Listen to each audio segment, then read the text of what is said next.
Lab 2 podcast. Next thing we want to do is add some banners.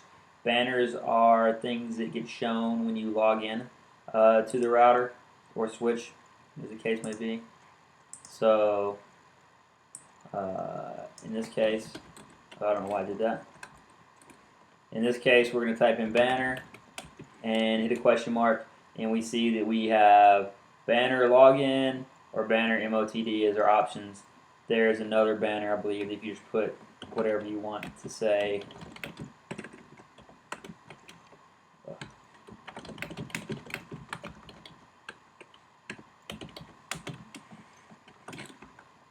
Yeah, I didn't like that.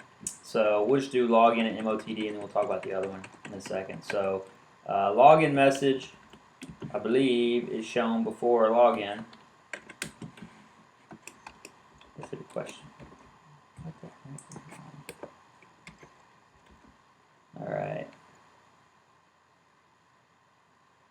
All right, then we put a delimiting, see that says C, banner text C, where C is the delimiting character. So we'll put any character we want, and then we'll put whatever we want the login banner to be. Unauthorized use prohibited. And then we'll put the delimiting character again. So we put the pound sign. So that should make the login banner say unauthorized use prohibited. So that's a login banner. If we go back to our PC and telnet again, in theory, if my recollection is correct, we should see the login banner. Oh yeah, before we log in, we already saw it. Unauthorized use prohibited. So we saw the login banner before we logged in. So that's where you would put all the legal nonsense, like, you know, this is a security protected system, access is limited to blah, blah, blah. You'll be prosecuted if you unauthorized access our system, blah, blah, blah, blah, blah. So that's where you put that kind of stuff. The message of the day banner is a message that shows up after you log in. I'll use a different delimiter this time just to show you that it doesn't matter what the delimiter is as long as you don't use it in your string.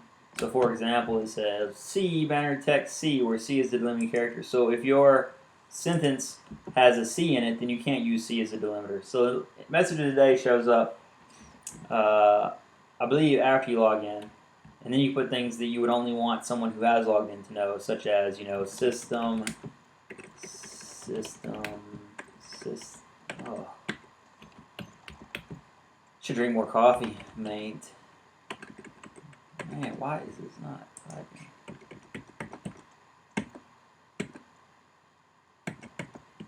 System.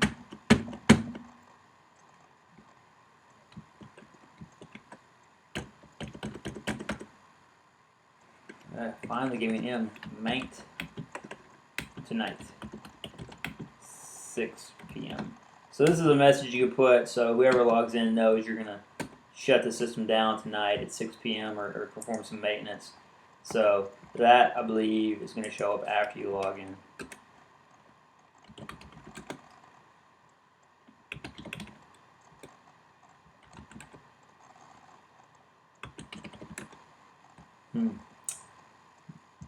Oh, no, that showed up before login. So, message of the day shows up first, then the login banner, and then the regular banner, which the simulator doesn't support. If you check out your textbook, the regular banner, or the exec banner, they call it, is shown after login prompt. So, let's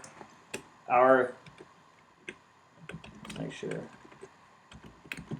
Our system, our simulator, does not have an exec banner.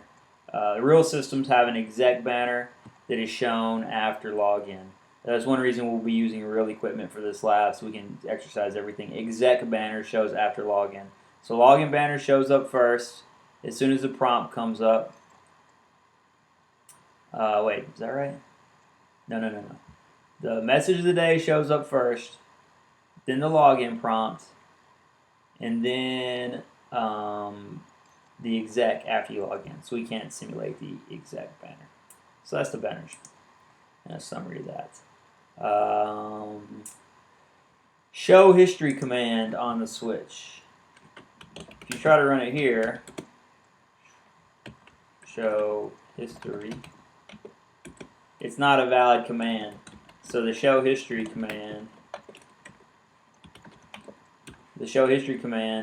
is available in the exec mode, not config mode. The problem with that is it doesn't really show you useful things. It shows you basically that you entered config T mode.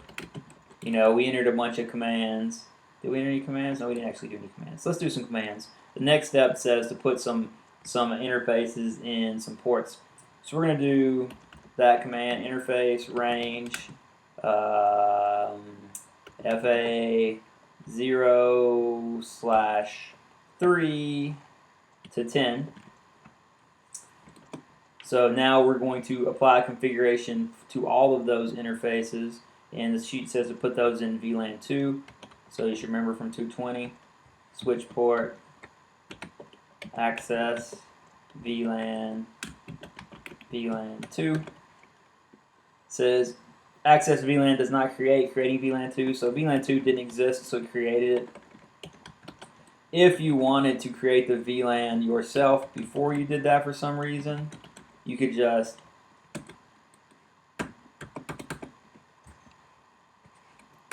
I don't know why I'm having problems with this today. I have it running on a virtual machine. And I have a keyboard connected. Not real responsive today. So if you want to create a VLAN, just to create it, you just type VLAN 3, and that should create VLAN 3.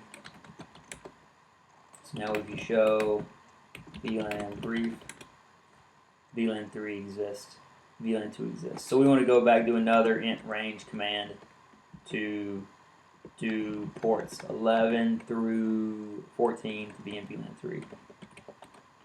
So we'll do switch port access VLAN. I'm using the up arrow to go back to my command, switch port access VLAN 3. So there we go. That time we didn't get the warning that said we put VLAN 3. VLAN 3 didn't exist, so because we had already created it. So another thing you can do with VLANs, which is on the lab sheet, you can give them names. So if VLAN 3 was for users, you could call it something like user VLAN, and switch over to VLAN 2. If VLAN 2 was for phones, we could name it the phone VLAN, and then we could do show run. That's not what I wanted. Do show VLAN brief. So then we can see that now instead of saying VLAN 2 over here like we saw earlier, let's see if we can scroll back up and see that. Yeah, here it showed.